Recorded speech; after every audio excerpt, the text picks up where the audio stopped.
Hello, and welcome to Pressing Buttons. I'm Hugo. I'm Nick. Another great week, another great episode coming at you. A little bit, a day later, but it's coming at you anyways. Episode 85, we're just going to start right off. We have no housekeeping really to take care of. So we're just going to start off. And we're going to start off hot off the presses or off the press with some Game Award nominations. So it's Monday the 13th, and Jeff Keighley just announced the nominations for the Game Awards. So we wanted to dig right in and kind of take a look at the lists and go over some of the list and give our takes on some of the games nominated. We will have our full predictions for hopefully our live show that we do during the Game Awards on December 7th, 7:30 p.m. Eastern time, which is a Thursday. We'll try to do the same thing we did last year if time permits, if we have no issues. And we'll do a live stream of the Game Awards, reacting at the same time. And Nick and I will do our predictions then. We'll write down what we think or who we think is going to win each category, and we'll do a little punishment for the loser, which I forgot what it was last year. That'd be a good opportunity for us to wear a Halloween costume. There you go. We could wear Halloween costumes. There you go. Yeah, why not? But yeah, we'll do that. So we'll send more information on that on our Discord, which you can get to by going through our website, pressingbuttons.gg. So make sure you guys look out for that and join us on December 7th for the Game Awards, our annual tradition of shitting on Jeff Keighley. Hopefully he has better security than the last two times he's done these things. Needs better security for sure. Yeah. If he needs us to consult, just let us know. All right, so let's get started with these Game Award nominations. We'll go big right off the top, and that's Game of the Year. So we got Alan Wake, Baldur's Gate 3, Alan Wake 2, Baldur's Gate 3, Marvel Spider-Man 2, Resident Evil 4, Super Mario Bros. Wonder, and The Legend of Zelda Tears of the Kingdom. Surprisingly not on here, actually, or it might not be surprisingly, Starfield, which was Nick's stinker of 2022 and 2023. Not surprising. It didn't. I don't think it captured people's interest enough to be nominated for Game of the Year. But it was also a very, very strong year for video games. Hi-Fi Rush. I know some people at the beginning of the year were saying that that could be a contender, but in Nick's own words, I would say I think he said it released too early, and also it wasn't Game of the Year contender. It's a neat game. It's a great game. It's just like not on the same tier as in any other year. Probably would have been nominated. Yeah, I think it's just a very crowded year, and my reaction to seeing these nominees, it's like I think all of these make sense. I do question Super Mario Bros. Wonder. I haven't played the game, so there's that. I think I'll probably play it at some point. I'm just not in a big rush, and I think I'll probably just wait to play whatever the re-release is on the next Switch system. Like, so valid. Yeah, but everything else on here makes a ton of sense. I think, I don't know, maybe with Spider-Man 2, I think earlier in the year we were like, oh yeah, like we think it's going to be a good game. Who knows whether it's Game of the Year, and then it came out, and I think it just executed so well on across a lot of different dimensions. So I think that's not so surprising. And I think Alan Wake 2 maybe is the other one that, now that I think, well, you've beaten it, I've played it. Once you start playing the game, you're just like, okay, yeah, like this is a special experience, and it now makes a lot of sense why it's on Game of the Year. But if you go back to like Summer Game Fest or earlier, I was just like, oh yeah, like that'll probably be like cool, but I'm not like that into it. So I don't know. So does that makes sense? I think there's the two games that I didn't predict being Game of the Year, but now that we played them, it's like that makes a ton of sense, and probably reasons why Starfield's not on here, where I think a lot of people probably just assume that would be a Game of the Year contender. I never thought it was going to be a Game of the Year contender, so I feel validated. But so that's always cool. Like I can't remember there being, like, I've played a meaningful amount. I've beaten 3 of these games. 2 others I plan on beating, and then Super Mario Wonder I'll just play it at some point in my life. But I can't remember a year where I've ever played this many of the Game of the Years. So like that's kind of cool. I feel like I'd pick some winners. Yeah, well, we always kind of go back and say that this is one of the strongest years. I think I can only recall a couple years back, maybe 2017. I'll have to look it up in the future for better clarification. But this is one of the strongest years. Obviously, I agree with you. I think every game that's on this category does deserve to be here. I would have been surprised if something like Starfield kind of would have made it through over any of these, just because these have all been strong contenders. Whereas Starfield, I feel like it got mentioned. It's been hyped for years, but ultimately, when it got released, it did deliver in a sense of like, oh, it didn't have any bugs or anything like that. But in terms of like, was it inspiring? Was it a great game? Would it knock any of these off? I don't think so. I think these 6 games are definitely better than Starfield. And I myself, and I was going to throw out there Final Fantasy 16 as another game that people would, like, a lot of people would just probably assume to see that on Game of the Year. Even though I didn't love the game, I actually also kind of just would have assumed to see this on the list. But I think, again, with Alan Wake 2, Spider-Man, Super Mario Bros. Wonder, some of these like later in the year releases that really just like crushed it. I think they probably like pushed that out of consideration. And I like you, I played half of these. I played Spider-Man 2, Resident Evil 4, and Alan Wake 2, and I beat all of them. The other 3 I haven't played, but I know in the future, if I do play them, I know I'll enjoy them. And I know, especially going off the internet and word of mouth and all that, I know that they deserve to be there. So I'm not mad at it. It'll be interesting to see which one wins. I know everybody has their favorites. We're not going to, like I said, we're going to stay off of the prediction list. We're going to save that for the show, the main show, for the Game Awards. But I think, I wouldn't be surprised if maybe one of the other ones kind of won, and I won't, I'll keep it to that. Best game direction. And then in this one, it's a bit of the same. We have Alan Wake 2, Baldur's Gate 3, Marvel Spider-Man 2, Super Mario Bros. Wonder, and The Legend of Zelda Tears of the Kingdom. I can understand best game direction. It does kind of seem like it's the same category, but at the same time, I think it's not. This one, I believe, is a little bit more divided just because the way these games play definitely have a lot to do with direction. And it's not just about the overall story and the gameplay and all that stuff, where I feel like Game of the Year kind of leans more towards that, and that's the reason that these two are different categories, whereas game direction is what the game invokes. You think this is going to be a hard category, or, what are your thoughts on game direction? I know you were saying it's kind of the same. I think these are different. Well, yeah, first of all, I think I remember having this conversation year with the Game Awards where it's like, what actually is the difference between game direction and Game of the Year? And I think there is, but I feel like there's a level of subjectivity, and I feel like if you ask this question to 10 different people, you get different answers. So I don't know, it's a little, it's tricky. I was thinking, it's like, who's the director of Resident Evil 4? Like, I feel sorry for that person. They're the only one that got excluded. That's the only one that doesn't show up in this category that is in Game of the Year. So I thought that was kind of funny, because it's literally the exact same list except for Resident Evil 4. So the only reason I would say I think why RE4 is not in the best game direction is because it's a remake. So obviously you have the original director.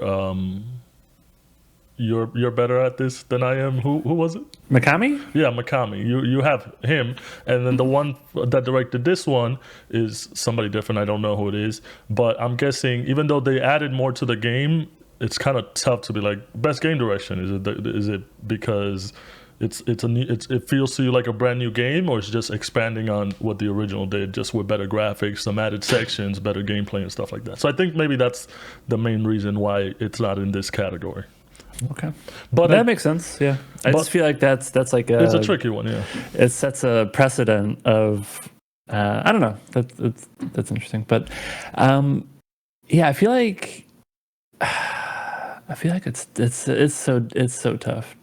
Well, I think I'm so biased. Like I just feel like Baldur's Gate's just gonna like clean up and take everything. I don't think that will be. I, I think it'll clean up in the major ones, but on the other smaller ones are just like the more specific ones, which we'll go over. I think not. We were kind of talking about this before we started recording, but I think you were leaning towards Alan Wake 2 Yes. as like best game direction, and I think that could definitely be the case. I think it just has this like unique it's just like a unique experience in the way that they tell the story, and there's just a lot of things it does very well. And so I think there's this like uniqueness element, whereas Baldur's Gate 3 is just like the scope of it is so fucking insane that like I don't think any game will ever be able to compete with it. So I think it's kind of like a toss up between those two. It's like it's Alan Wake 2 or Baldur's Gate 3. But you could also say the same thing for Tears of the Kingdom, because when Tears of the Kingdom got released, like that was everybody's game of the year. And obviously Breath of the Wild, when it came out, that kind of set the bar. And this is just Breath of the Wild, but plus in terms of like what you can do, the things you could do with the new powers and everything like that. So I think for a while, at least until Baldur's Gate 3 got released, I think Tears of the Kingdom was the front runner for game of the year. And the game direction in that was great too. So that's why I think this year, out of every other year, at least that I remembered, it's kind of each game has their own different direction where I can see it why it's so hard to pick. But yeah, I think I'm leaning more Alan Wake. Okay. All right. Best adaptation, and then this one obviously as the video game world and the entertainment world kind of merge closer and closer together, especially with Netflix and Sony kind of doing way more adaptations, is definitely an interesting one. We have Castlevania Nocturne, which is the anime, the sequel to the previous one that they had. We have the Gran Turismo movie by Sony. We have the Last of Us show on HBO by Sony as well. We have the Super Mario Brothers movie by Illumination and Nintendo, and then we have the Twisted Metal TV show by PlayStation and Peacock. This one's a little bit tricky just because surprisingly I think all these adaptations are good. Even with Twisted Metal thrown in there, which we definitely had our doubts about, but it's definitely an interesting. Obviously The Last of Us did great, a mature game, and then told through a mature view on the show on HBO with great characters and great actors playing those characters. I think it did really well. And obviously the Super Mario Brothers movie being such a blockbuster, especially with the audiences surpassing over $1 billion. Gran Turismo, I can't say much about it. I wasn't interested in it. I don't think I'm interested in it. The story that it told, I had seen it in like an ESPN documentary about the whole thing before, and I think that was kind of told better instead of more a dramatized version of it. And obviously Castlevania Nocturne, the animation of it looks amazing. So I think this one's a pretty good category. I would say for my money, maybe The Last of Us or Super Mario. What do you think? Yeah, it's the same. I didn't watch the Mario Brothers movie, but it's tough. Like I don't know like who's picking these, and I kind of have like it's 120 the Academy members. Not us, because we just started. Yeah, like it's to me it's like no, but I know that, but I'm talking about like. How much of like the Academy Awards like style voting is gonna like drive this? Because if that's the case, it's gonna be Last of Us. Like there's like, you know what I mean? Gotcha, it's like for the same reason that like you would never see like a Pixar film going against like a Scorsese film, like so like because of that. This kind of becomes like a weird category, and I think it's going to become really like increasingly more interesting because I think the quality of adaptations has like in the last year or two have just like skyrocketed. So I think this is going to become like also like a pretty tricky category. First of all, just to even like pick like the list, and then like who's the winner. So But that's kind of where my head was at as well, where I think it's either going to be Last of Us or the Mario Brothers movie. Yeah, and with those, it's pretty tricky too, because it's like, how faithful an adaptation is it? Like, do they go real hardcore and they do a lot of references to the game, they make it just like the game, or do they kind of take their liberties? Which I feel like all of these did take their liberties, and even though it's an adaptation, it's completely its own thing. Yeah. And but it's cool. It's just cool to see that, like, I think historically this category was like almost kind of like not like a joke category, but I think people are just like, whatever. But like all the stuff's like pretty good, right? Yeah, and so then I think that's cool. And then, I mean, this definitely has, the quality has come up in the last couple of years. I think last year was also hotly contested, but it was mainly because you had Cyberpunk Edge Runners, which was really, really great, and also Arcane, which was really, really great. I remember I beat you on that Arcane one. So I was pissed. I'm still upset about that. Well, you still haven't seen Arcane, so you don't know why it won. It doesn't matter. It doesn't matter. It's not better than Edge Runners. Typical. There's no fucking way. Typical voter. Talk to me when you watch Arcane and Andor as well. So, okay. All right, moving on. Best narrative. We got Alan Wake 2, Baldur's Gate 3, Cyberpunk 2077, Phantom Liberty, Final Fantasy 16, and then Marvel Spider-Man 2. This one, I think it's a little bit more complicated. Definitely, it all depends on the stories that were told, if you like them enough. And I think with all these games, at least that I played, I think the only one I really haven't played is the Phantom Liberty expansion for Cyberpunk, and Baldur's Gate as well. But I do know that the narrative in those games is top tier. So it's going to be a tough one, I think. I think even though you have Spider-Man, which hit a lot of beats, if you're a big Spider-Man fan, I think it was well enough done for anybody who just likes to play the game. Final Fantasy, I think the way that they told the story as well is definitely a unique way to take on it, with the icons and you know, the whole kind of Game of Thrones aesthetic, and it being a very epic kind of old school fight for the throne type of narrative. I think that's going to be great. Your thoughts on the best narrative? I'm just going to sound like a broken record. To me, there's no fucking way Baldur's Gate 3 doesn't win this. I mean, I can see that. Ain't no way. I mean, like as a non Baldur's Gate 3 player, what is the narrative in Baldur's Gate? What makes it so amazing? It's to me, it's just like the scope, like the fact that I feel like for many, many years, there's always been this idea of like, you know, choose your own adventure, and you can kind of shape the story, and your decisions make an impact on the outcome. And I think there has been games that have done, you know, versions of that like pretty well, but I feel like this just like raises the bar so high for storytelling and choices and the impact of those choices on the story. And so I think because of that, like interactive, like it's the intersection of like interactivity and narrative that I think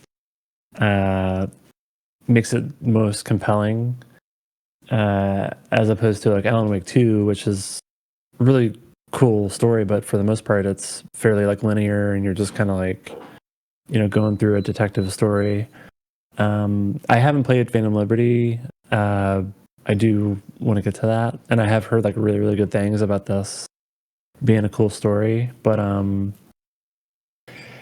just haven't played it. But to me, it's like and again, like I'm biased. I sound like a broken record, but like there's just no fucking chance. Like there's no way anyone can beat it. And Spider-Man 2, I beat that. I think it's one of the best Spider-Man stories across all media. But again, like it just doesn't. There's no competition.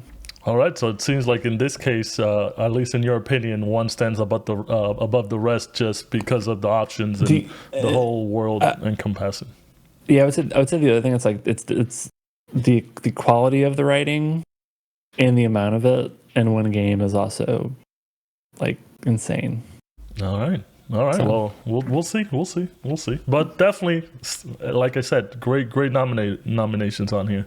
yeah. We got Best Art Direction as the next category. We got Alan Wake 2, Hi-Fi Rush, Liza P, Super Mario Brothers Wonder, and The Legend of Zelda: Tears of the Kingdom.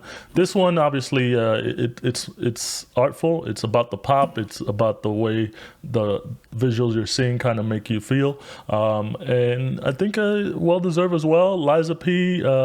Even though maybe a lot of people didn't play it, and even though it's kind of based off of the Pinocchio story, I think it definitely the art of it is great, the aesthetic of it is great. It's a definitely a great reimagining of it. I love Super Mario Brothers Wonder. I love the way it looks. I know it's back to the old school kind of side scroller Mario, but when you pick up the Wonder Flower, whatever it is that they call it. I haven't played the game, but from what I've seen, I think that looks amazing, and it's something new that was brought in. And then Hi-Fi Rush, I think that obviously at the beginning of the year was a big surprise when it came out, and how colorful it is, and the style of it, and the music and stuff like that. I think that is justified in it being on here. I don't think it'll win just because it kind of went to the wayside once other things came in, but great category. Your thoughts? I don't know what it is about the Wonder art style. Like, I just feel like it's very derivative and just like it's just like the new Super Mario Brothers. Like, it's like a slightly better version of that, and I just can't get over it. So like I'll never get over it. So to me, I was like, why is this game in this category? I think that's your question to every time you see Super Mario Brothers in any Super Mario Brothers Wonder in any category, is like, why is this game in this category? Yeah, I mean, to me, it's like game of the year. Like I haven't played it, so maybe it is this like unbelievable game, and maybe it makes sense to be in that category. But even like art direction, like I don't know. I mean, it's weird for me because I feel like you're a very avid, original kind of Super Mario fan. Like at least in the side scroller part of it. Well, overall, because I think Mario 64 is one of your favorites. You love Super Mario World. You kicked our asses when we played Mario Maker, when we played those games. Like you were the best at it when we did game night. So it's just definitely very weird to hear you say to have so much like anti Super Mario Brothers Wonder. I literally just beat Super Mario World for like the millionth time. So I don't know.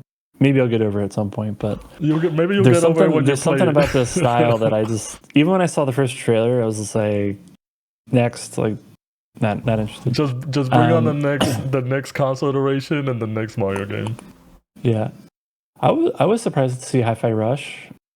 Frankly, really? it's just like a nice looking cel shaded game. Like, it's nothing groundbreaking in my mind. Like, if I recall, I feel like a lot of the environments are like pretty cookie cutter. It like goes back to like PlayStation 2 Ratchet and Clank, just like careful. Yeah, so it's which again, I think that's like I think that's like charming about the game, but I don't know. So maybe it's like some of the character designs. Yeah, I think it's more about the way it looks than like what the environment was. I think it is very look at me, look how pretty I look kind of thing. Yeah. So I don't know. I was a little surprised by that one. I think Tears of the Kingdom is going to take this one pretty comfortably. Oh wow! Yeah. Oh, all right, we'll have to see on that one. Yeah. All right, next. Or Liza P. Liza P could kind of like sneak in there and take it. It's a dark horse, but I can definitely see that happening. All right, next big one is Best Score Music. We got Alan Wake 2, Baldur's Gate 3, Final Fantasy 16, Hi-Fi Rush, and The Legend of Zelda Tears of the Kingdom.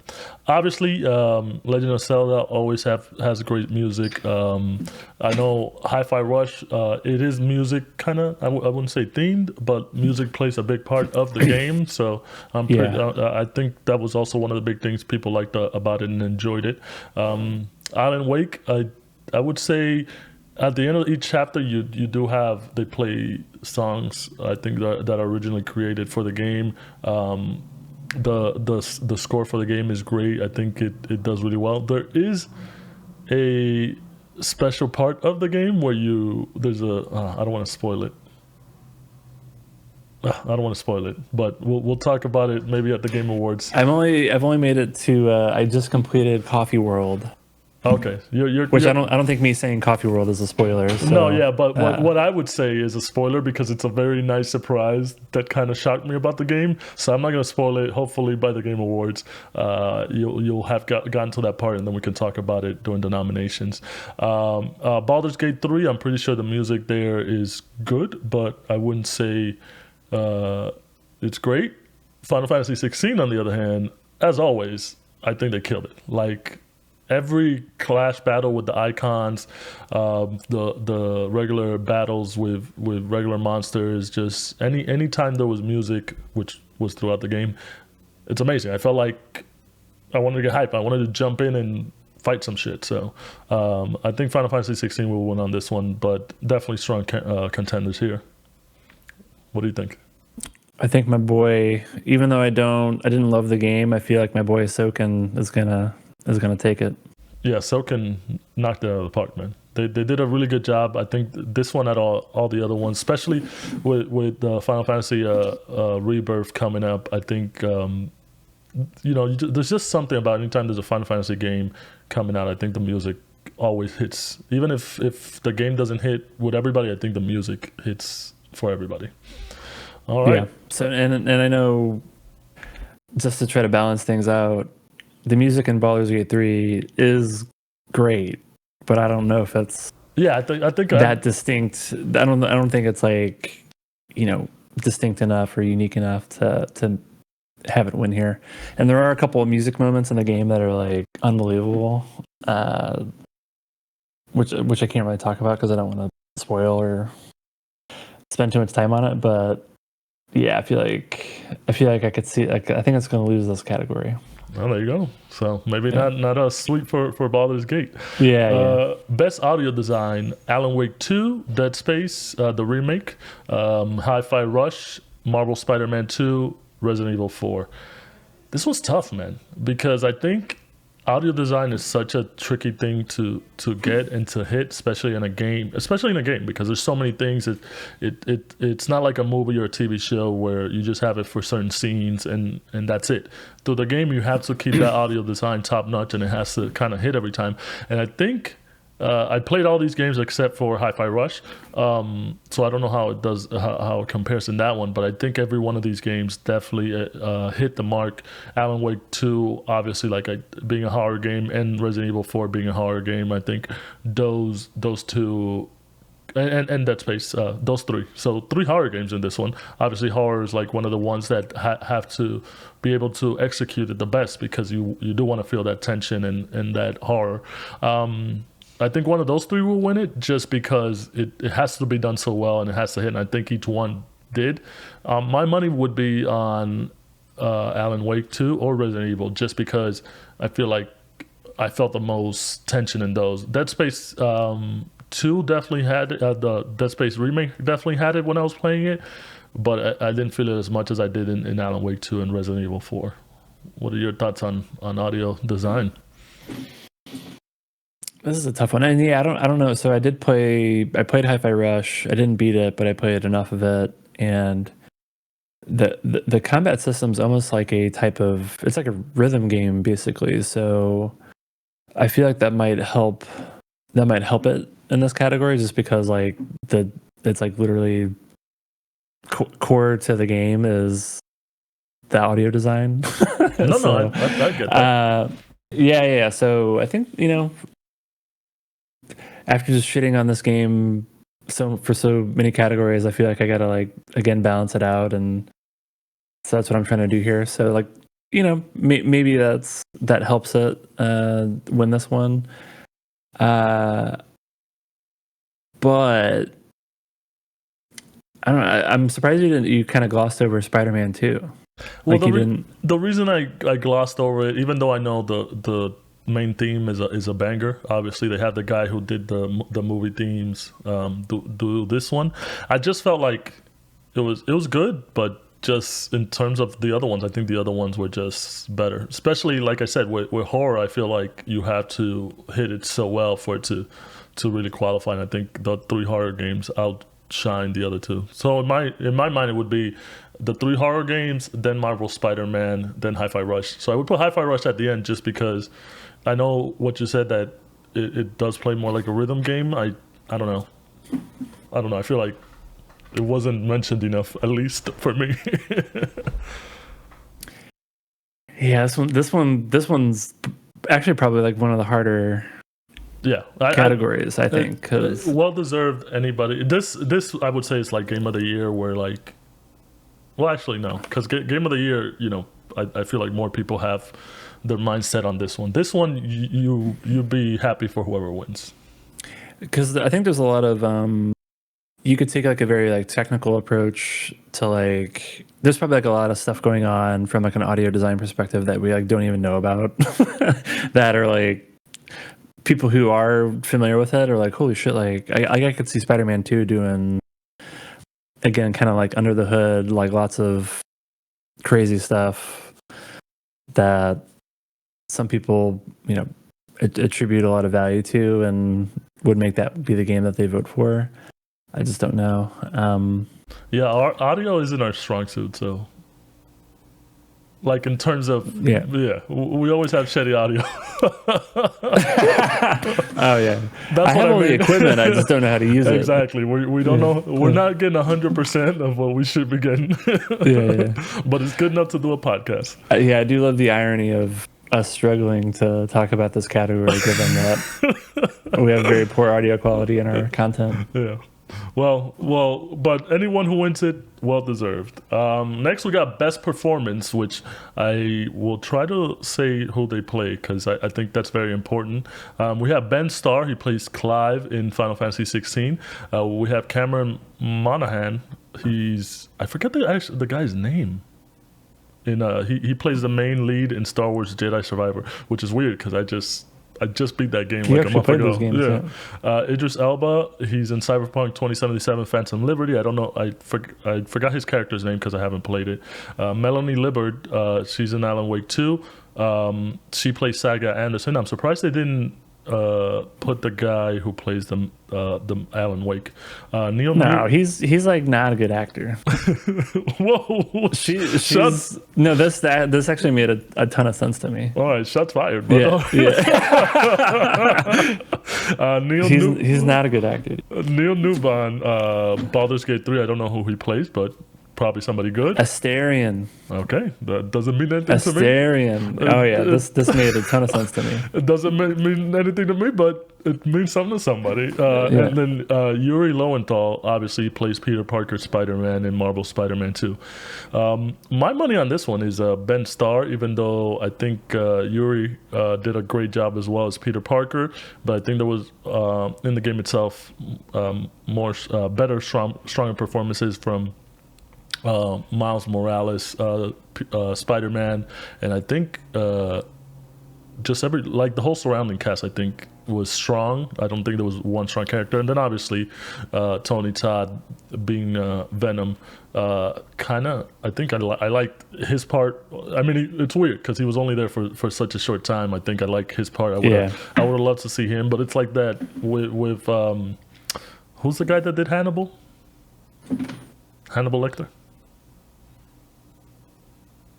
Anthony Hopkins, right?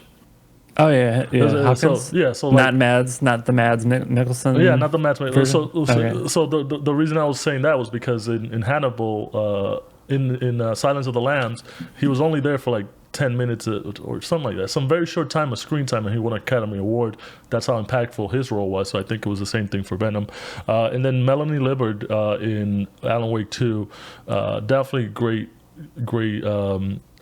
performance as Saga Anderson. I really enjoyed playing as her. Felt very much detective-like, so I really enjoyed that. But I think Ben Starr just kind of killed it, especially showing such emotion and mature range for a Final Fantasy game. I think it's definitely one of the most mature Final Fantasies that they've done, especially to be presented so well. I think he's going to take it. Your thoughts? This is another. These are all so tough, dude. Like I don't even know what to say. Like I think Ben Starr probably takes it. But I did love Yuri's performance in Spider-Man 2. I feel like Neil, like his performance is like it's like the character is so good. He's like this very charismatic, complete asshole vampire, and I think it's been kind of funny because when the game first came out, people were kind of like annoyed by the character, and then over time, he's like one of the best characters by far. And part of me wonders if there's like kind of like a meme factor in play with us, where right now everyone's just like all about Asterion and all that stuff. Like maybe that helps him. And like the performance is great. But for some, it's kind of like a gut instinct thing. I just kind of feel like Ben Starr is going to get it. Well, I mean, but that's tough though. I feel like it's a valid reason though. What you mean in terms of best performance, because if you meet an asshole, you hate an asshole. It takes a really good asshole for you to like him later on. So yeah, we'll have to see. I haven't played Baldur's Gate, but I think I have heard the character you mentioned. I didn't know it was performed by Neil Newbon, but I have heard other characters, so I know good things about it. But a very tough category. I just think Ben Starr kind of like, he is a character. You see him do it so well in the promotions, and then the game itself, he just nails it overall. Yeah, and I kind of just like glossed over Idris Elba because I'm assuming it's your typical like it's mostly phoned in, celebrity performance. So maybe that's not the case. Again, I haven't played that game yet, but that's kind of why you're saying he's not on my short list. You're saying he pulled a Peter Dinklage in Destiny. Yeah, just phoned it in. Well, when we get to when we play Phantom Liberty, we'll give the final take on that. So hopefully we'll see. Yeah.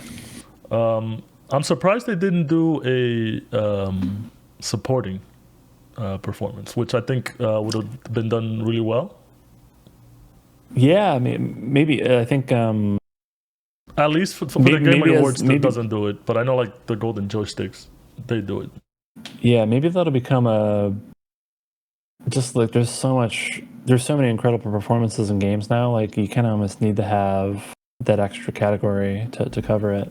Yeah, especially with how many games have like a very strong performance from antagonists that definitely need to take part in it. I think obviously as well as supporting characters like Sid in Final Fantasy 16, I think the actor who played him did really well. Oh yeah, And then I can go back to like Red Dead 2, the guy who was in the main gang. I forget the name of the guy from the main gang, but he was really good. So it's just like I feel like there should be a second category for everybody else, not just the lead.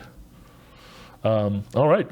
Next category is games for impact. We don't know much about these, so we're just gonna mention the games and then move on to the next one. The games are A Space for the Unbound, Chants of Sennaar, Goodbye Volcano High, Chia, Terra Nil, and Vemba. Now, best ongoing game, we have Apex Legends, Cyberpunk 2077, Final Fantasy 14, Fortnite, Genshin Impact. This was a tough category. I don't know why Cyberpunk 2077's in there. I know a lot of people are saying it's because of the updates. It's, gotten better and all that stuff, but I don't see it as an ongoing game in terms of, it has stuff to do. There's added content. I know there was an expansion. It is like, the Phantom Liberty expansion, but once you're done with it, you're kind of done with it. There's nothing that evokes you going back to it and playing it over and over again to get different results or just to get new aspects for the story, like Final Fantasy 14 or Genshin Impact and stuff like that. And obviously with Apex Legends, you have seasonal stuff and Fortnite as well. So I think that's the only like real thing that I have on here is like, I don't know why they would nominate Cyberpunk 2077 unless you have a different opinion than me. Yeah. No, it's the same. I had the same kind of reaction where I'm like, oh yeah, they had they updated the game. But that's like it's not like an ongoing game. Like that was just them trying to like fix the game. They like basically shipped a game. It was in a broken state for the most part, and then they fixed the game. And they made a lot of improvements and things like that, but like that kind of doesn't really sound like an ongoing game. Like to me, it's almost like the live service category. I feel like it leans more towards that. Yeah, so so if it's live service games and content expansions,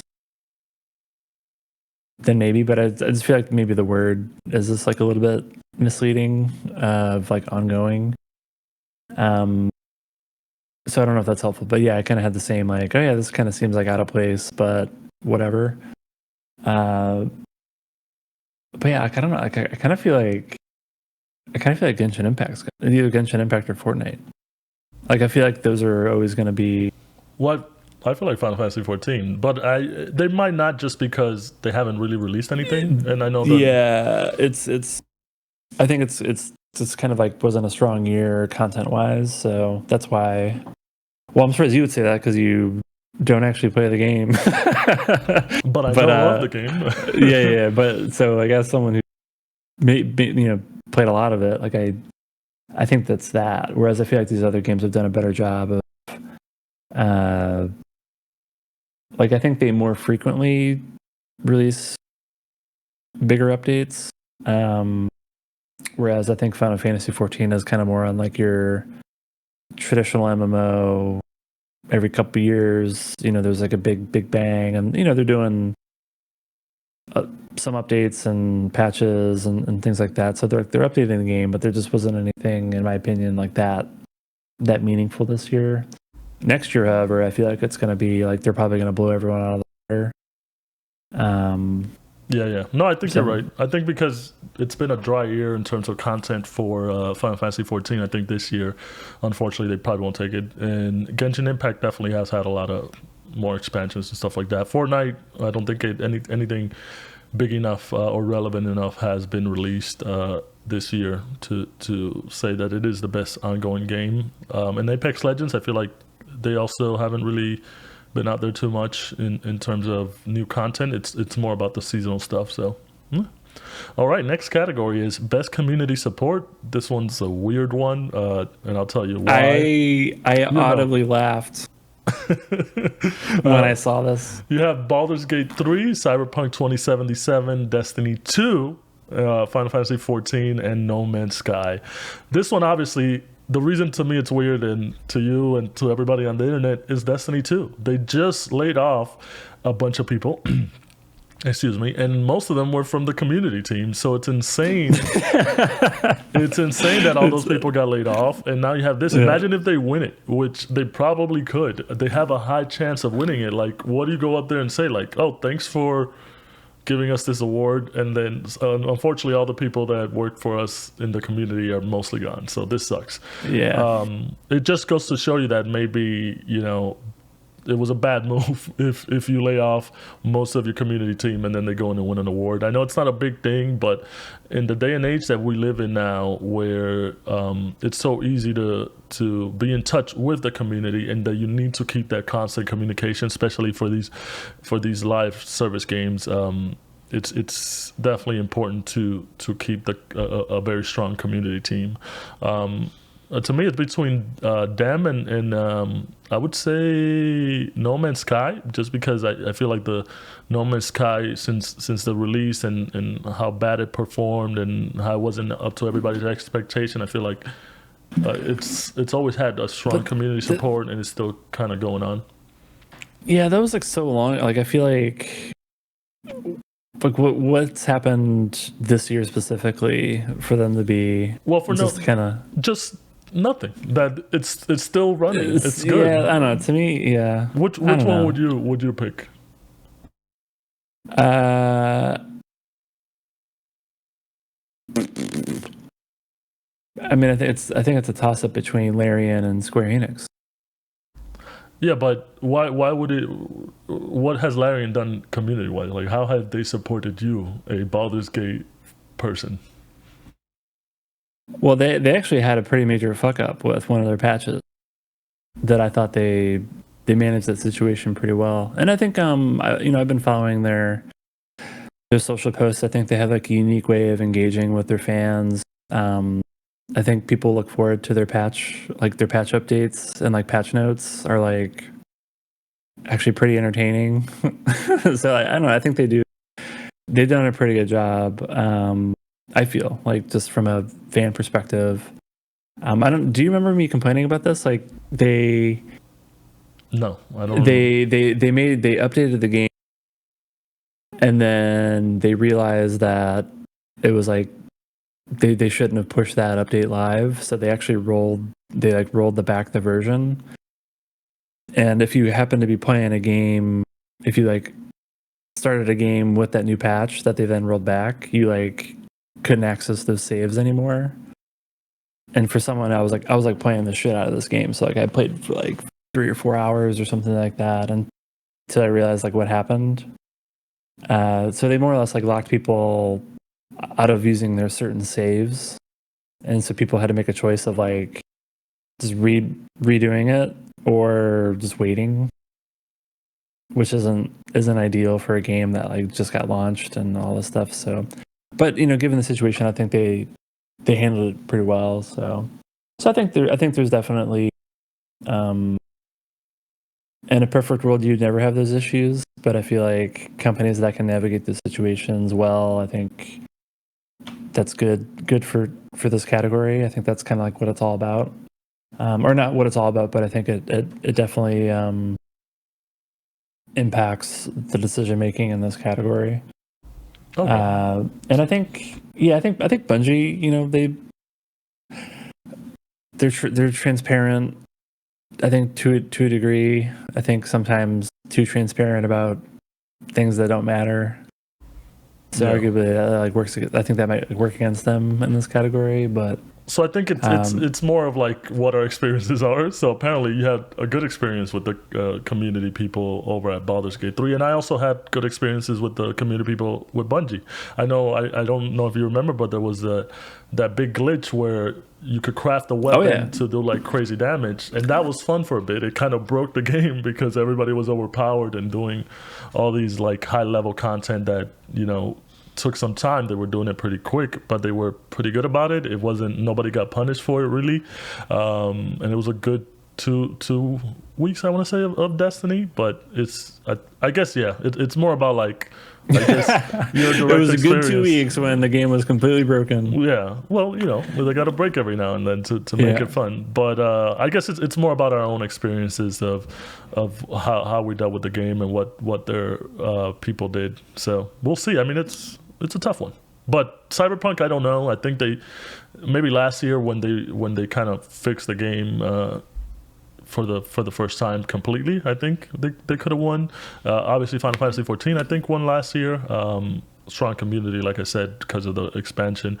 I think No Man's Sky won the year before that one because of a big update that they had that also kind of fixed the game. So recency bias kind of thing, I guess. Yeah. All right. Next category is Best Independent Game. We're going to kind of skip through this one as well because we didn't really play any of these. We have Cocoon, we have Dave the Diver, we have Dredge, we have Sea of Stars, and then we have Viewfinder. Best debut in the game. We're going to skip this one as well because we did not play these. Cocoon, we have Dredge, Pizza Tower, Venba, and then Viewfinder. Best mobile game. We're going to skip this one too because we don't play mobile games, or at least I don't. I'll play a lot of them. Final Fantasy VII, Ever Crisis, Honkai Star Rail, which is also a console game, and so that one, I played that. yeah. Hello Kitty Island Adventure, Monster Hunter Now, and Terra Nil. Next one, best VR AR game, which will also be skipped: Gran Turismo 7, Humanity, Horizon Call of the Mountain, Resident Evil Village, and Synapse. Good games in there, by the way. Like, even though we don't play them, I know VR, AR, good experience. I think Gran Turismo is going to win that. Yeah. Horizon Call of the Mountain's pretty good. And Resident Evil Village, spooky stuff. Best action game, this was a tough one. We have Armored Core 6, Fires of Rubicon, Dead Island 2, Ghost Runner 2, Hi-Fi Rush, and then Remnant 2. Strong category. I didn't play Ghost Runner, Hi-Fi Rush, or Dead Island 2. But, they looked amazing. My money is either on Armored Core Remnant. I would say more on Armored Core because it's an action game. Like it's the From Software pedigree bias. Like, I think that's just gonna but yes. No. I mean, not just you. I'm just saying, like, broadly speaking. Like, I feel like that's why it's gonna win. But I think it's a From Software game. But also, I think everything about the game screams action game. You're in a mech. You're flying around, zipping around. You have like 50,000 missiles coming at you and trying to avoid them and stuff like that. The bosses are insane. It's a straight up most action that there could be. So I think Remnant 2, I could see it, but it's a slower pace, obviously, because it's like a Soulsborne but with guns, and we enjoy the heck out of it when we play it. We still got to finish it, but I think for my money, Armored Core 6, I think, and especially because all those hype trailers that we watch every time, we were super excited. I know it came kind of out of left field for us in the middle of the year. But yeah, Armored Core 6 for me. Any thoughts on these? Armored Core, baby. Armored Core. Best action adventure game, which is a stupid category because we just had best action game category, but whatever. I don't get this, man. Alan Wake 2, Marvel Spider-Man 2, Resident Evil 4, Star Wars Jedi Survivor, and The Legend of Zelda Tears of the Kingdom.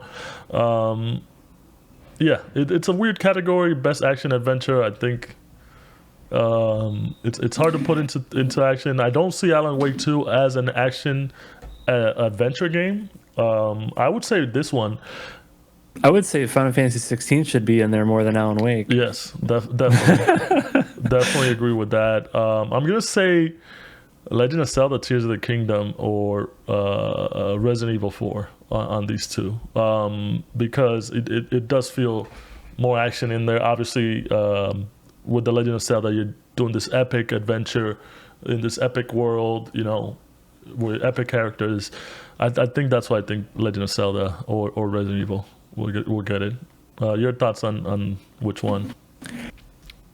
Yeah, it's another, like, as we've gone through this, there's just so many like weird categories. Like, I don't. It's hard to define games, man. It's hard, and especially when you have in a year that has such strong contenders, it's even harder. But acknowledging the weirdness, I think Zelda's gonna get it. All right, acknowledge the weirdness. All right. Yeah. Next big category is best RPG. Baldur's Gate 3, Final Fantasy 16, Liza P, Sea of Stars, and Starfield. Wait, why is Liza? Okay, no, weren't you saying so? Why is Liza P in here? This is one where I was very amused and dumbfounded by Liza P being in here. Liza P would definitely be better in the best action game category, I think, or best action adventure game category than it would be in best RPG. I don't think it has it doesn't have any RPG elements. Why would Remnant, I feel like Remnant and Liza P should be in the same category. Oh yeah, that as well. Because it's weird. And the others I can see, I don't think Final Fantasy 16 is going to win it because it doesn't have enough RPG elements. To me, it's an RPG. We had a discussion beforehand. We can just it is go more to the next category, dude. It is more action. Baldur's Gate 3 is the most fucking RPG game. The most RPG time. Of RPGs. It's like you can't it's like, it's just not even close. Yeah. It's Baldur's Gate 3 by a mile. Yeah. And So I think we just had more and I love. popularization. Is this the only nomination for Starfield? So Maybe far, there's like a couple. Maybe there's like one or two others, but so far that I've seen, I think maybe This- I don't think they have Xbox. I don't think they have specific like console games. So I think no. which is So yeah, I think this is like a sympathy nomination. Doesn't have a chance. oh, but if you enjoyed Starfield, it's good for you. All right, best fighting game. We have God of Rock, Mortal Kombat 1, Nickelodeon All-Star Brawl 2, Pocket Bravery, and Street Fighter 6. If you've been hearing this show, if you, at least since the beginning of the year, or at least since EVO of last year, you know what our pick is. Our pick is Street Fighter 6. I mean, obviously strong contenders, Mortal Kombat 1. I think a lot of people are enjoying it. And obviously, if they enjoy Mortal Kombat more than Street Fighter, they're loving it. Nickelodeon All-Star Brawl 2, I've been hearing good things about it, good reviews. Something different from like Smash Brothers, with your Nickelodeon fighters. But I think Street Fighter 6, man, the art style, the combat in it, how easy it is to get in it, how it feels. I think they knocked it out of the park. The weakest part being the story mode, but I think even that, I enjoyed it. I beat the whole thing, got my man in second costume, so that's pretty cool. But I don't see, it would be a very big upset if anything but Street Fighter 6 wins. Your thoughts? I agree. You can throw Looping Bastard, you agree? I'm still waiting for someone to be able to cancel my throws. I did it a couple times. We got to get back into it. There's been so many good games that we Yeah, I know. I keep like every week basically. I'm just like, but well, I need to play more Street Fighter. Like I had a really good time with it. that 1 month in June though, that whole month of June, we definitely played a lot of matches. Yeah. And you kicked my ass in a lot. So. Yeah, and I remember that because I was playing it so much, and it's very clear to my wife when I'm playing Street Fighter because I use my loud ass arcade stick, and the buttons like drive her nuts. Oh man, good times. Yeah. All right, best family game, which will list out the nominees and move on. We have Disney Illusion Island, Party Animals, Pikmin 4, Sonic Superstars, and Super Mario Brothers Wonder. Best Sim Strategy game, which we'll list and move on. Advance Wars 1+2, Reboot Camp, City Skyline 2, Company of Heroes 3, Fire Emblem Engage, and Pikmin 4. Best sports racing, sports/racing. We have EA Sports FC 24, F1 23, Forza Motorsport, Hot Wheels Unleashed 2 Turbocharge, and the Crew Motorfest. Best multiplayer, we have Baldur's Gate 3, Diablo 4, Party Animals, Street Fighter 6, Super Mario Brothers Wonder. Let's talk about this one. Best multiplayer. This one, very divisive. Obviously, money's on Street Fighter 6 just because how easy it is to get into a match, to fight it out and just go over so many matches. And from what I've seen, so easy to host tournaments and all that stuff. I think it's amazing. I know Baldur's Gate 3 is more of like a multiplayer with your group where you could do your own story, right? Like you could do a story, the whole campaign, but with other people doing the multiplayer aspect of it, right? Yep. Yeah, it's basically, think of it as like you're doing your own like D&D group, story Diablo 4 or campaign. With Diablo 4, which is top-down, Party Animals, which is a bit of a mini game / fighting with Raggedy Dolls, and then Super Mario Brothers Wonder, obviously with different Mario characters and getting different power-ups. Any strong thoughts on this one? I think Street Fighter 6 just because, like I said, how easy it is and how fun it is. Do you think anything else? And I know you played a lot of Diablo 4 multiplayer with the guys for game night, and I know you guys have like a Baldur's Gate 3 campaign run where you guys are doing it together. So yeah, this one's tough. Like I don't think there was anything particularly compelling about the Diablo 4 multiplayer. Like it's just kind of like what you would expect it to be. And if I recall, I remember like the way that games manage like questing and multiplayer is always like very hard to figure out, and I don't think we actually ever figured it out. Kind of like similar to the Division, where it's just like, wait, who, like, or like Destiny, you're just like, okay, who's, like, we're in this, like, this person's hosting, and do I get credit? Or do I not? I feel like you were throwing Destiny on the bus there. Destiny, when everybody knew what they were doing, I think was, even if you didn't know what you were doing, it was easy because everybody could get in together. Where I feel like every time I jumped in and you guys were trying to do anything Diablo related, it was like, whose campaign are we doing? Yeah, where are we going? And you guys were all over the place, so you weren't really together. Maybe it's user error. Like, I don't know, but like I feel like it wasn't like necessarily like the greatest multiplayer experience. Baldur's Gate 3 is actually like pretty cool. Like I haven't played that many of these types of games, but I thought that was like pretty impressive that there's this multiplayer feature that is, I don't think that many people are ever going to use, because it's like, how long is it going to take you to get the same group of people together to beat a like 100-hour game? Like, I guess you could beat it, try to beat it faster if you want to, but we try, we got through like a handful of quests, and it was the joy really is well to get as much out of it than to try and beat it on a speedrun or something too. Yeah. So it's a really well executed feature for sure. Same thing with Street Fighter 6. Like, it's, there's the hub world, setting up rooms and spectating.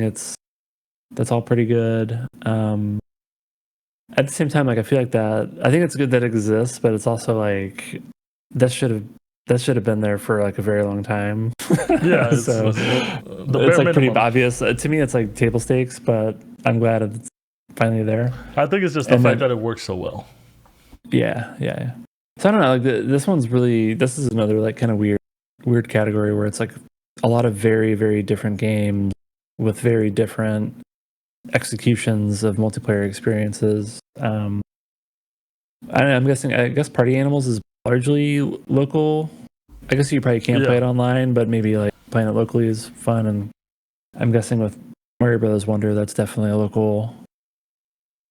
You could do online too. Can you do online? Oh, okay. Yeah, Nintendo's fixed it. They fixed the online problem. There's no way it's any good though. Have you tried playing a Nintendo online game? Well, yeah, the old ones suck, but I haven't heard any complaints about this one, so must be good.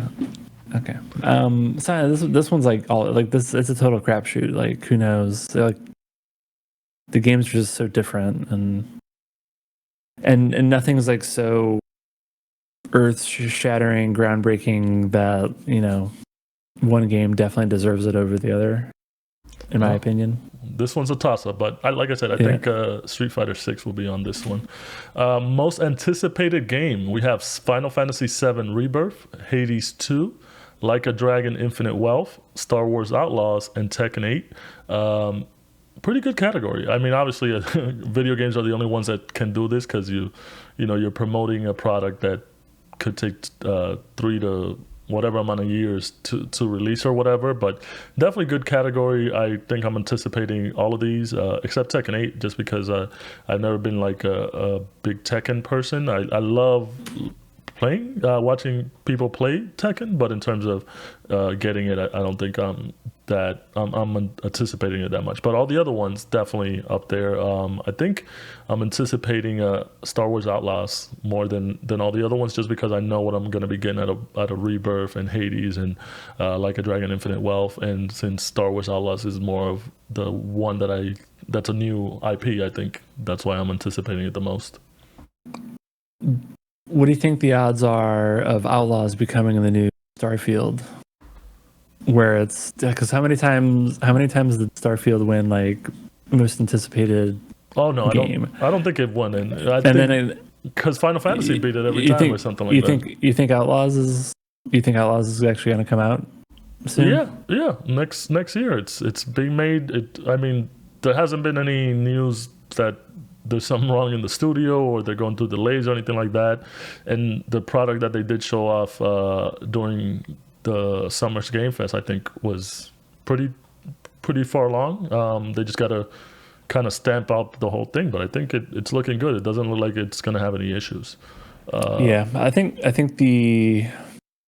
Rebirth is gonna take it, and I think it's because they've done such a good job of like very recently promoting the game and like getting everyone fucking hyped out of their mind. So I feel like that's gonna help them with that category. I just thought about it too, and actually I would also say, I can also see Rebirth, just because obviously with these new remakes of the Final Fantasy VII, the story beats are different. So I know the story, so I'm excited to see what the difference is with this one. So yeah, definitely. And I was pleasantly surprised to see Infinite Wealth on there, which I guess like maybe this game is bigger than I thought. Like this was my game, my game of the year going back to like 2020. That means people are getting on the Like a Dragon. I get, yeah, no, that's awesome. Yeah, like I just wasn't expecting to see it. Like it's definitely one of my most anticipated games. We love to see it.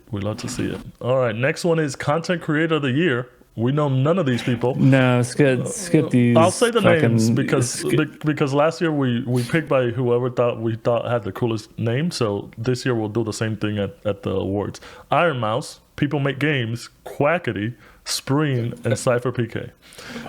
Best esports game: Counter-Strike 2, Dota 2, League of Legends, PUBG Mobile, and Valorant. Best esports athlete: Faker, Siwoo, Demon One, Hydra, Ruler, Imperial Hal. I'm just going to say in this one, Faker, because Faker's awesome. I've been watching a lot of League of Legends. So usually it's always a League of Legends person. How's that Journey to Gold treating you? I left it in 2022 or whatever. Was it this year that I picked that was one of my goals? No, I think that was last year. Yeah, you were like, right, New Year's resolution. I'm going to gold. Yeah, I left it in 2022. Okay. It was the best choice I ever made. Best esports team: Evil Geniuses, Fnatic, Gaming Gladiators, JD Gaming, and Team Vitality. Best esports coach: Potter, Zonic, Gumba, XTQZZZ, and Homie. Best esports event: 2023 League of Legends World Championship, Blast TV Paris Major 2023, Evo 2023, the International Dota 2 Championships 2023, and Valorant Champions 2023. One note on these best esports events: very tough category, just because it's very tough. I know we enjoy watching like Evo and League of Legends on online and the events, but it's definitely like an experience that you have to be there. Like you don't get it until you're at one of these. So I think it's a tough category. And obviously us going to Evo last year, that was a great experience. So we definitely have a soft spot for Evo. I would love to see a League of Legends World Championships. Those look pretty hype. Unfortunately, I missed the one last year in NA, so maybe the next one in NA. But very, very tough category to kind of be in.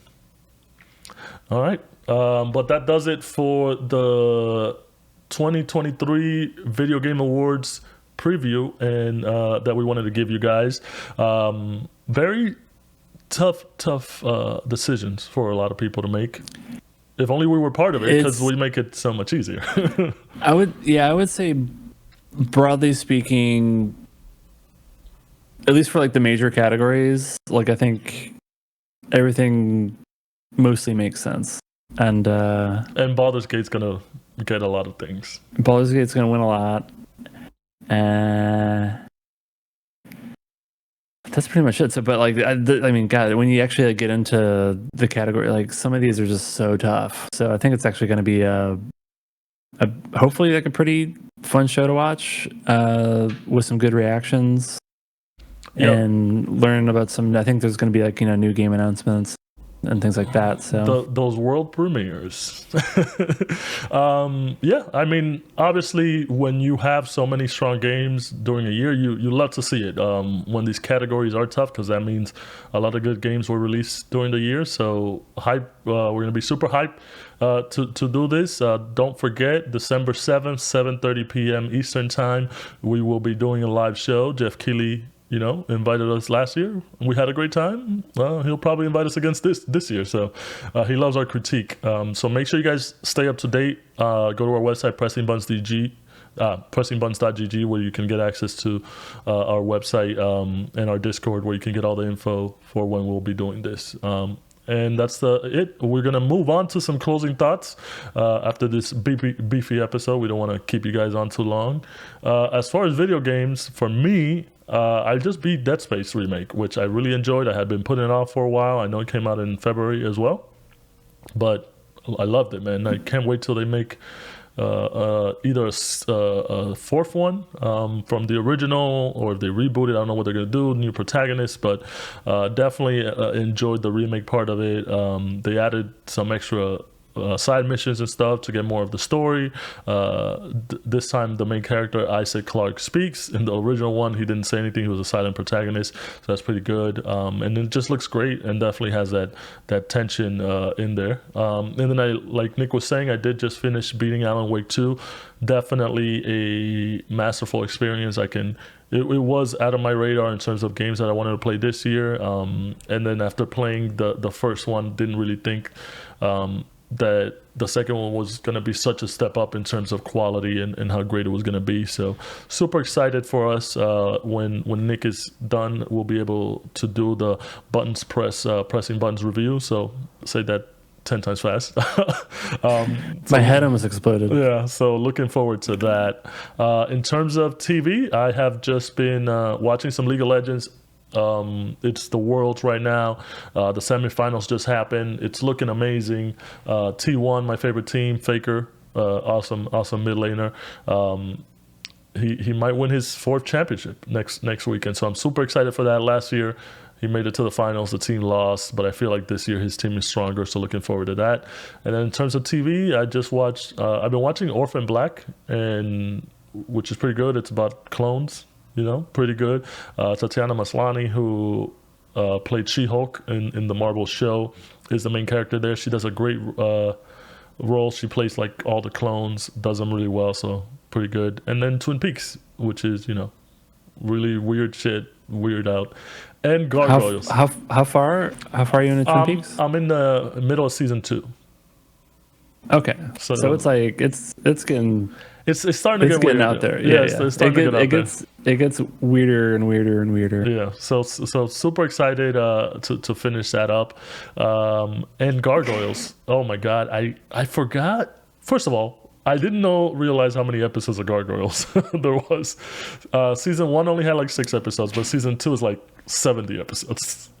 So I'm. Oh really? I was gonna say, like, I remember it being because it was several years ago where I was like, you know what, I'm gonna rewatch Gargoyles, and I'm like, oh my God, how many episodes are there? And then I do remember, like, later on, like, the show starts getting pretty wild with all sorts of stuff. Like, that's why I'm racking my brain, because as a child I watched this and I didn't understand how great of a show it is and the themes it deals with. In like the 3rd episode, Alicia gets shot by Broadway.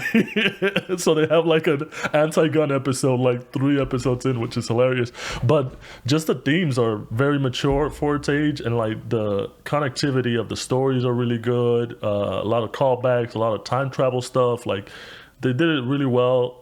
They managed to make it make sense and also keep it correct. Like, it's not like jumbling its narrative. So I'm really enjoying it. I'm excited. I read up that they're doing a live action Gargoyles. I don't know if it's a movie or show yet, but James Wan, who I know is a big fan of this these type of genres, obviously he's known for the Aquaman stuff and some of the Fast and Furious movies. I have trust in him, so hopefully they do good. Hopefully Keith David's back as Goliath, but I'm excited, man. Good stuff. What about you? What you been up to? What have I been doing? So I was playing Alan Wake 2.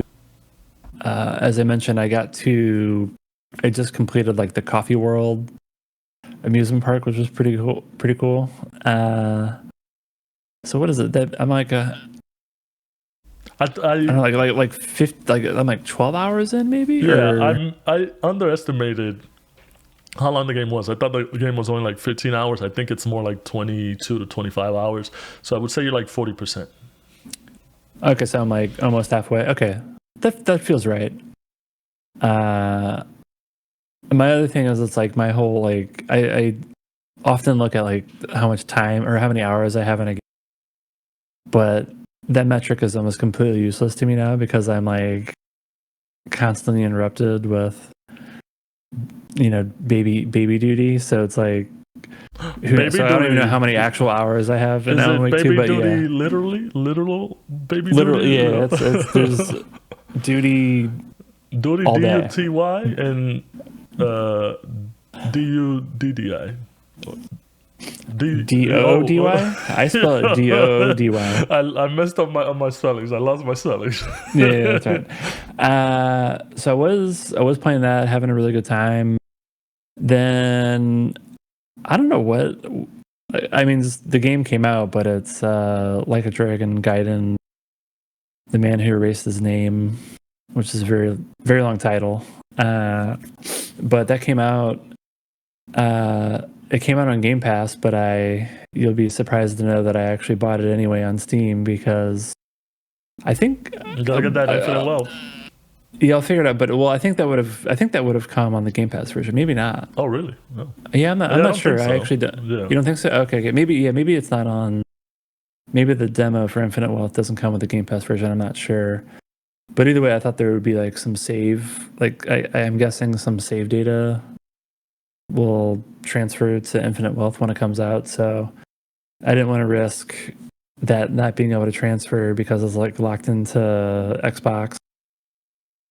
So anyway, and I'm also just like, I know I like the franchise, so I'm happy to give Sega my money. But anyway, that came out. I'm having a great time with it. I've already like played like over 20 hours or something of it, Damn. which is a lot. I like typically don't love the combat system of the Kiryu oriented Yakuza games, which is the majority of them, where it's like you're just like punching the shit out of people. But I feel like even this game's combat system, like it seems like it's like fairly polarizing, where some people are like, "This is the best it's ever been," and other people are like, "This is trash," and give me Yakuza 6 or whatever. So, but I'm having a good time with it, and I think I read some commentary from the developers where they said that like, initially this game was planned as a DLC for Like a Dragon, and I could definitely see that. But I think they just like beefed it up just enough for it to be a standalone game. Wait. Say that again. They said that it was going to be DLC for which Like a Dragon? For Like a Dragon?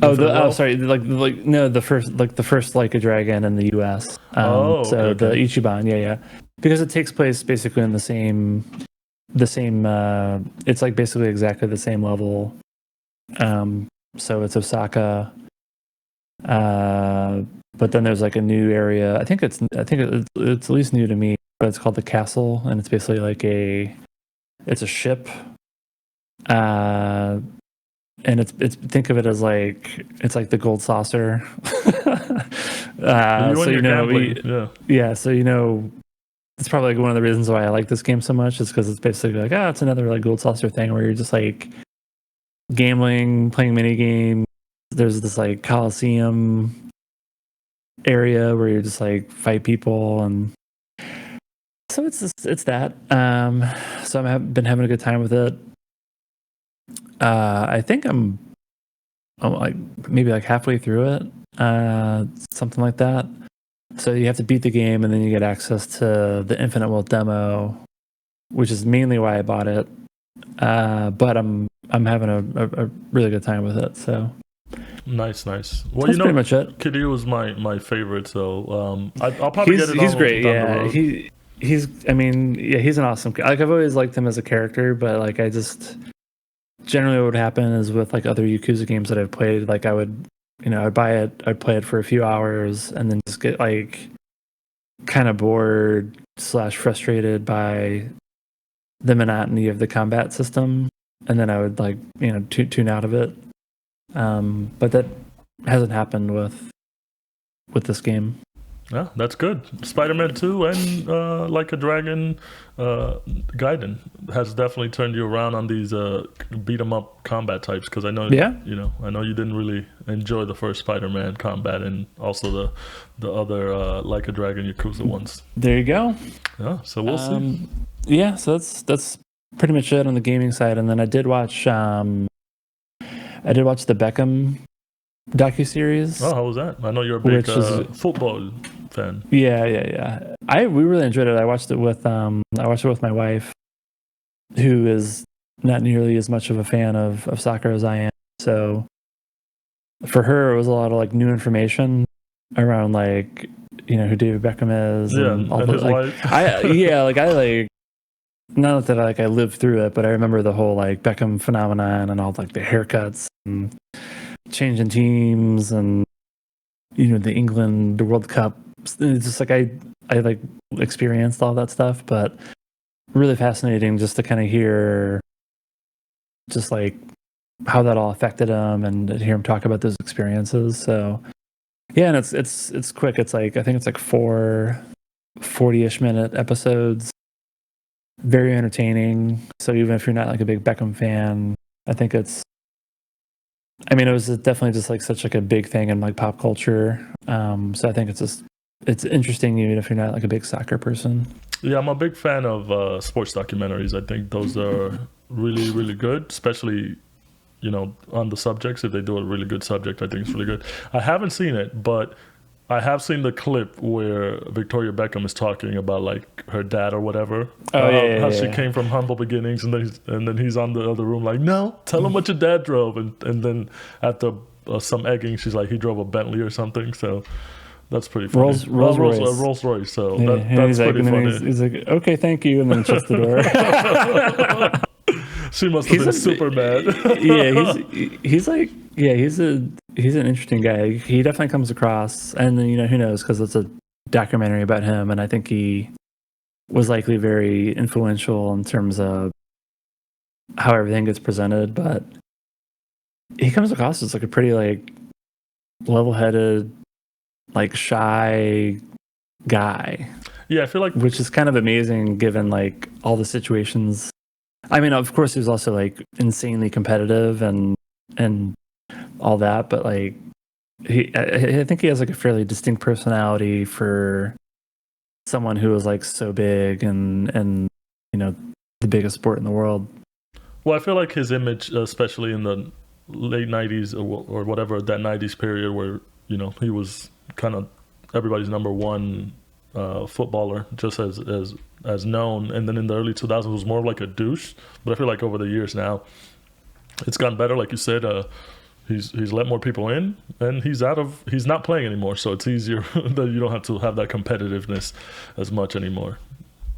Do they touch on the Miami stuff, especially now with him doing being in Inter Miami and getting Messi and all that stuff? It's quick. It's basically like kind of how they wrap up the series is where he's at as like an owner and getting Leo on the team, and so they it's like maybe like 10 minutes of that. But they do cover it. Cool. I might check that out. I probably will. I have some free viewing time every now and then. I watch too much shit, which is not a bad thing. I don't have a baby, guys. Yeah. Speaking of that, I need to leave. So. Yeah. No. Okay. So that does it. That wraps it up for us. Thanks for joining us, guys, while we analyzed the nominations for the Game Awards. Don't forget, we'll be streaming it December 7th, 7:30 Eastern Time. Go to our website, pressingbuttons.gg. You get the link to our Discord so you can get all this information. And we'll see you guys on the next episode. I just had an idea real quick. Go ahead. What's your idea that's live on this thing? Let's have. So we're live streaming the Game Awards. Yeah. We need to do two things. One is we need to have a bingo. That's like the content creator go to is a bingo board. All right, good stuff. For the event. So we need a bingo board, and we can either do our own or we can collaborate. I don't know. We'll figure it out. But I want to do a bingo board. The other thing is we should do a drinking game where we take a shot every time Baldur's Gate wins an award. All right, I'm down for that. I love me some alcohol. and you know, I think that's at least a few shots. Yeah, and you know, guarantee. And then the stream is much better when we drink. All right, I'm down for that. We'll do our bingo board. We'll put it up on the Discord, and for anybody that wants to, you can also do your own bingo. We'll put this information up on Discord, so make sure you guys participate. We love our community participating. But yeah, that's it for us. See you guys on the next episode. I'm Hugo. Bye. I'm Nick. Later.